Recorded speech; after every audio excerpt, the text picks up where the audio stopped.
The Galaxy Z Flip 5 is officially here and it brings some much needed upgrades to the table. We're gonna be comparing everything new side by side to the Flip 4 from last year, so it's time to see if the upgrade is actually worth it or is it just hype. In this hands-on experience with the Galaxy Z Flip 5, I have to say the biggest difference maker compared to any of the Z Flip phone in the past has to be with the new outer screen. This is now a fully functional, comfortable, large outer screen display which is about 3.4 inches. It has this unique folder kind of look going on which makes it kind of stand out compared to other large outer screen flip phones on the market. To utilize the new large screen to its full potential, Samsung has implemented some brand new widgets. There's a lot to choose from with the support for third-party widgets. You'll also be open certain supported applications on it, which includes some third-party apps, and of course my favorite, which is the brand new camera UI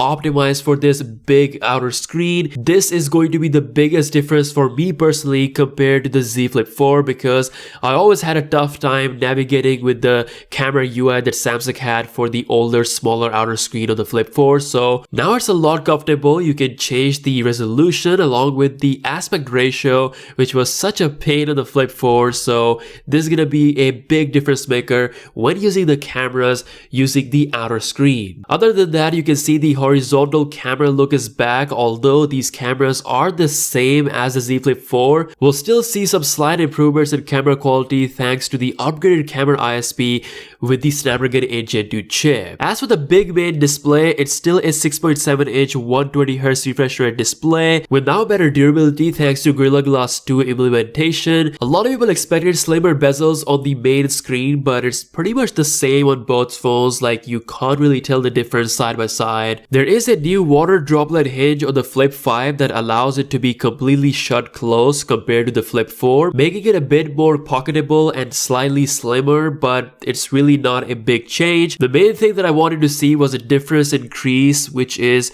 still pretty much on the same level. It's just slightly improved. We still have the same battery size along with the same charging standard. With that being said, Samsung promises a battery improvement thanks to the Snapdragon 8 Gen 2 for Galaxy chip. As for the pricing, the Z Flip 5 costs the same as the Z Flip 4 from last year. If you pre-order, Samsung is gonna upgrade the storage to 512 gigs for free. So as usual, there are some pre-order goodies and trade-in deals. So with all of this in mind, the Flip 5 for me personally, after experiencing this outer screen, it's actually a worthy upgrade because it makes the experience so much better than what we had on the Flip 4. Unlike Fold 5, Samsung has actually put some effort on making the Flip 5 somewhat of a worthy upgrade, but if you feel comfortable with the outer screen of the Flip 4, then it's still a pretty good flip phone even in 2023. You really can't go wrong with both of them, but my choice will be the Z Flip 5. Of course, these are my hands-on thoughts. I will be doing a full review very soon as I'll be testing it out fully, so make sure you subscribe to the channel for that video coming out very soon. Let me know your thoughts about this in the comments below.